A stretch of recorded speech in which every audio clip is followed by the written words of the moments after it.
What is up, internet? So I've been wanting to make these videos for a while, just kind of haven't gotten around to it, but as many of you know, I'm preparing to hike the Pacific Crest Trail coming up in about 5 weeks, and I kind of wanted to go over some of the gear choices I've made and do some cool gear videos. Now this is going to be my first time doing a long distance through hike. The Pacific Crest Trail is 2,650 miles. I'm gonna give it my best. We'll see how far I make it, but I'm pretty confident I'm gonna be able to do most of the trail, if not all, provided I don't run out of finances. Anyways, get down to it. I'm starting with the most basic piece of gear you're gonna need for backpacking, a backpack. So originally I kind of went with a external frame backpack because that's what I grew up backpacking with, but the technology has come so far, and external frames, they're kind of heavy, they're clunky, and it's just more volume than you're actually going to need and actually going to use. If you were doing some sort of expedition where you're hiking out onto a mountainside and you need to bring a bunch of tools and supplies with you, maybe you're hunting game and you're bringing game down and you need to cart that back to camp, and you have pounds and pounds of meat and supplies, tools, firearms, ammunition, you're going out there, external frame makes sense. Here in this modern age of ultralight backpacking, the technology has come so far and there's just amazing choices out there. So for me, hiking on a budget, I kind of shopped around, and the backpack I ended up getting, I think I made the perfect choice. I went with the Granite Gear Crown 3. This is a 60-liter backpack. And right now my base weight is 22 pounds, which I gotta say, I'm very happy about that. That puts me in the weight class of lightweight backpacking, not quite ultralight. If you go ultralight, you kind of make some sacrifices on comfort, and it costs a lot more money for the ultralight gear. So this Granite Gear Crown 3, it can be an ultralight pack, but since some of my gear choices might be a little on the heavier side, this pack will also stand up to the added weight of the other things I have.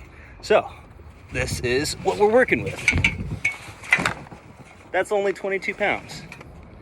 I have everything I need: sleeping bag, tent, water filter, camp stove, rain jacket, down jacket, fleece hoodie, woolen undergarments for sleeping in. I got my flippy floppies right here, gloves, plenty of water carrying capacity. This is it. So some of the features I really like about this bag, it's light, it's pretty durable. I went and did 5 days of hiking in the desert in West Texas back in March with this thing. It held up like a champ. I was crawling over rocks, pushing through mesquite thickets, doing all the stuff, and it held up. Didn't get any rips, any tears, even though I put it through plenty of abuse. It was comfortable. You have your standard hip belt and sensor down.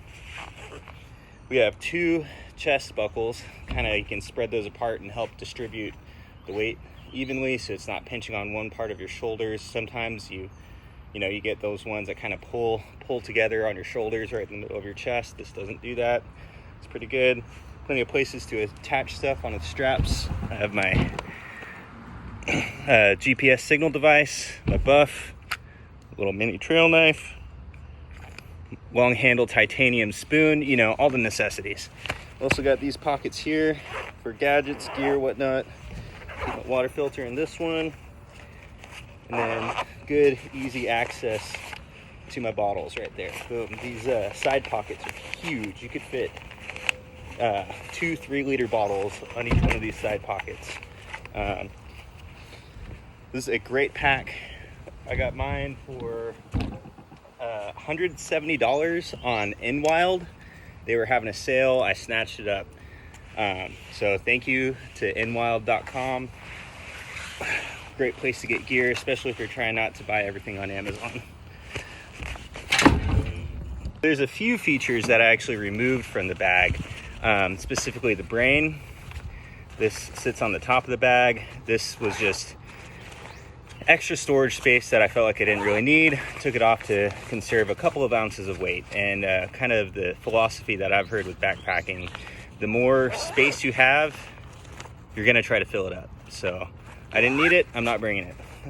Another weight-saving thing I did is it comes with this internal kind of flat frame that slides in, and I bought this extra piece. This is an aluminum stay that slides in to this internal frame, just to give it some more sturdiness, and it'll actually increase your carrying capacity up to 45 pounds, I believe. Now, my goal with my fully loaded weight is to not be more than 35 pounds. I still got to test that out and see if I'm sitting above that once I'm fully loaded with water and food. Well, I may end up putting this back in. But for now, it's really light, really comfortable, no issues hiking around without this in it. When I did my West Texas trip, I didn't have any of that. It was great. So tell me what you think, guys. Would you rock this backpack? See you out there on the trail.